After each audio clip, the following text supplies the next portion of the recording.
Shalom, shalom, Israel. First and foremost, I want to give all honor, glory, and praises to Yahawah, Ba'ashem, YAHAWASHI, Ba'ashem, Rakakwadah.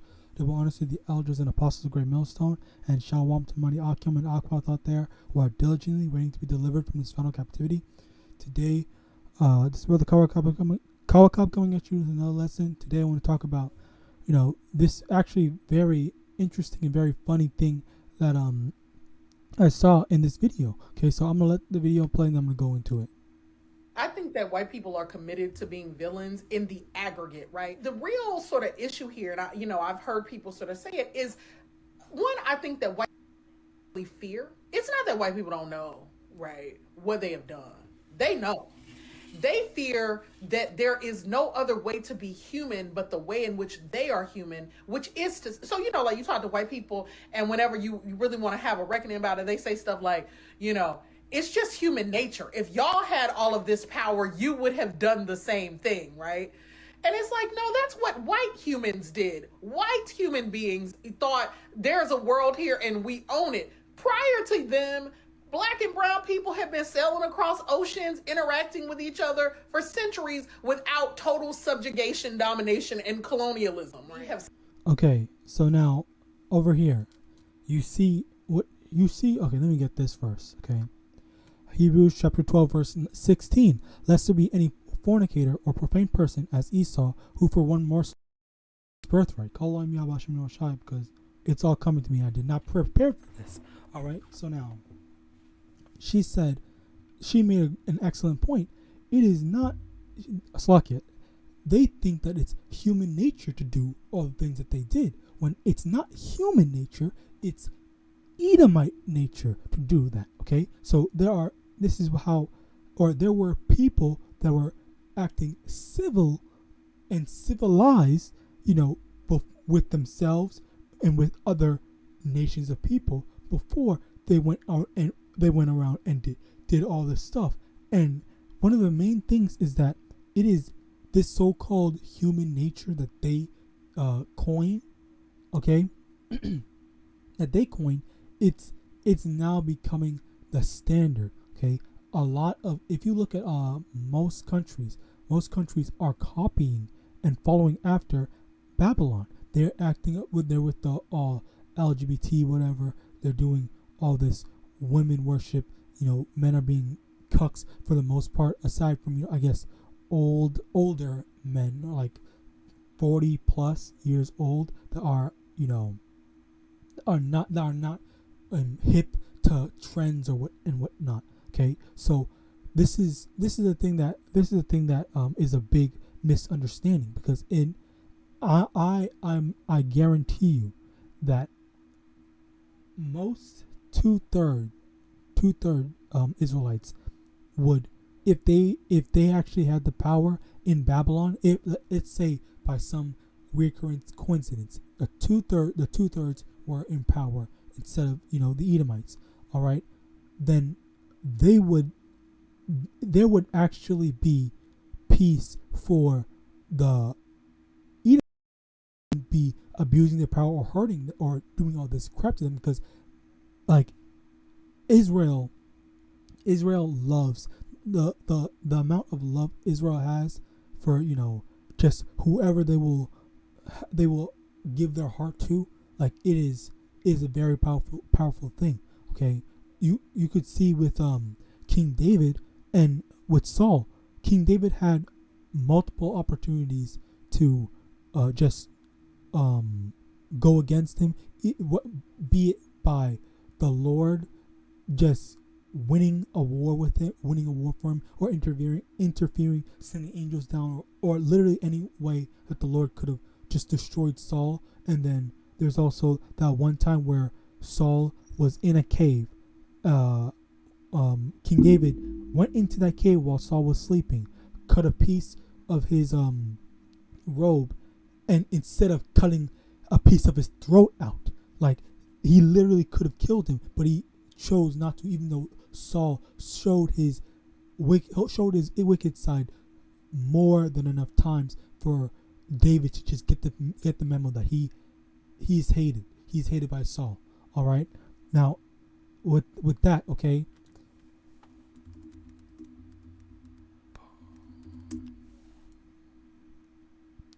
2 Corinthians chapter 6 verse 17, wherefore come out from among them and be ye separate, saith the Most High, and touch not the unclean thing, and I will receive it. So one of the things is you need to understand is we need to be separate, okay? Holy actually means separate, all right? And the thing about being separate is we can't be like them, all right? We have to be, we can't be thinking in terms of humanity. We have to be thinking in a godly sense, in a absolute way. There's no moral gray area in the way of, oh, what are we supposed to do in this situation. There's always going to be a right answer. There's no, oh, it depends. It's this. If someone or something happens, then it's it in a godly sense. Then we know this is always going to be the right thing to do. All right, and this is where the whole humanity thing gets, like, I guess, corrupted in the easiest way to describe it, because a lot of times, you know, you'll see stuff like movies like Superman. Oh, Superman's humanity doesn't let him kill Batman's whatever, and all these stuff like that. Like, honestly, I only use those examples because, you know, Superman is a really good example, because, you know, he's not a human. He's an alien. You know, people would call him a god, you know, with all the power that he has. But they're trying to say or put, what's the word?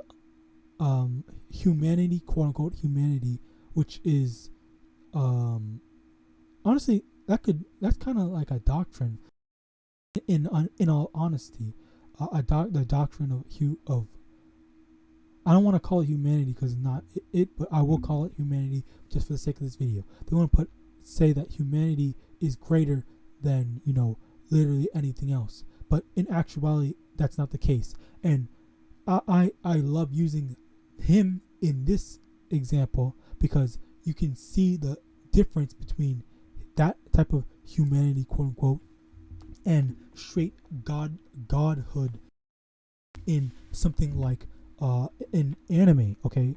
And in one of the animes, Dragon Ball Super, Beerus is probably one of the best examples of real neutrality or real godliness, okay? Like, and when I say neutral, I don't mean like neutral as in good and bad. I mean neutral as in, you know, he's not taking sides of anyone. Like, what's right is right and what's wrong is just wrong, okay? That's what I meant. Like, he's not emotional in the sense, or he doesn't dictate his decisions through humanity, okay? And one of the reasons why I can say that is because if you look at, you know, the movie The Battle of Gods, Beerus went around killing, and they introduced him as he went around destroying planets, whatever, just as whenever he wanted to, if he felt like it, okay? He destroyed half a planet just because, indiscriminate, and just like that. That's like exercising your power as a god. And then the main thing was how Goku, when he was fighting, Goku was saying, oh, you can't just go around destroying planets. That's wrong. What about the people there? They didn't do, quote unquote, they didn't do anything, even though honestly, yes, they do. They are doing stuff. They definitely do deserve to be destroyed. But for him, you know, let's just, for his sake, let's just say that he had a point that you can't just go around doing stuff like that. And this is like the third or millionth time I've, like, when Beerus's response to that was, what is more important, a one world full of quote unquote innocent people, or a battle between gods? and he said it's not even a question, because it's not even a question. In the gods are more important than a bunch of mortals. So the quote of Goku saying that, oh, humans are important and whatnot, that's the doctrine of, the so-called humanity. Okay, when in actuality, and also what's another thing to add is after Goku lost, Beerus, the only reason why Beerus didn't destroy Earth, it's not because he was touched by Goku's humanity or anything like that. He literally was fully in his right to do so. He just thought, okay, well, there's some benefit into leaving this world alive, so I'm going to not destroy it. One of the alterations that he did was he destroyed a piece of it so that he's not shown to be a liar. Okay, he's destroyed a piece of it so he can do the rest of it on a later date as soon as it's served its purpose. Okay, so there is that, but the main thing I really wanted to get into was, the whole humanity thing. It has, or Esau Edom's humanity, or what they wanted to define as humanity, is a whole just it. Okay, because while they say preserving human life, they also go around killing people. Okay, it's like a backwards confusing thing.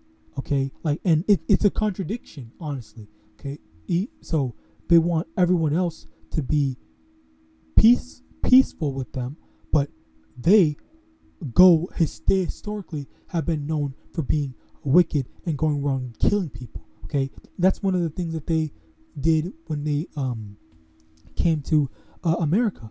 Okay, they went to America and they were acting nice, and also this is also in South America as well, not just North America but South America. They went there. There were people there. They were acting friendly, and then they called back up, and then they freaking conquered them, and they went around killing and stuff like that. They took advantage of their kindness, which both North America and South America, they were Israelites here, and then they were conquered. All right.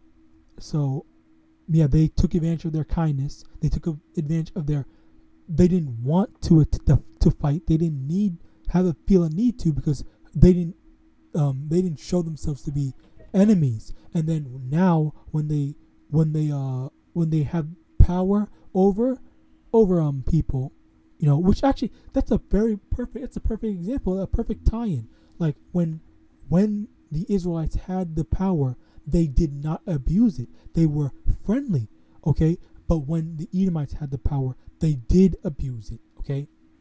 And even when she said, if so-called black people or so-called Israelites in general, if actual Israelites were given the position of power that the Edomites are in right now, we would not, the 2/3 would not be so wicked and evil as they weren't when the Europeans came and saw the kindness of the Israelites, the Native Americans, and then the so-called Hispanics down in South America.